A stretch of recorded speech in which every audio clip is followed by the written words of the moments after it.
Gigil ako sa credit grabber kong in-laws. Question lang, kayo ba every time may achievement anak nyo, may biglang umaangkin?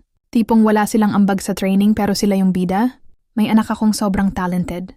Magaling sa math, active sa sports, nanalo sa pageants, kumakanta sa contests, at recently, naging main character pa sa isang short film sa university. Proud na proud ako, syempre. Pero every single time na may achievement siya, may ready na linya ang in-laws ko. Mana yan sa pamilya namin. Nung una, hinayaan ko na lang. Pero nung sinabi nila na yung acting skills, daw ng anak ko ay mana sa grade. Grandmother nila nakasali dati sa Moro Moro. Grabe, napa-roll eyes na lang ako. Moro Moro? Ako nga yung president ng drama club nung high school. Ako yung nasa teatro nung college. Ako yung tumutok sa training ng anak ko sa oratorical, Q&A sa pageants, at lahat ng rehearsals. Pero skip na lang ako.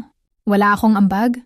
At mas nakakainis, parang sinasabi nila na wala talagang effort yung anak ko. Yung puyat iyak at endless practice, hindi raw yun dahil sa hard work, genes lang daw nila yon.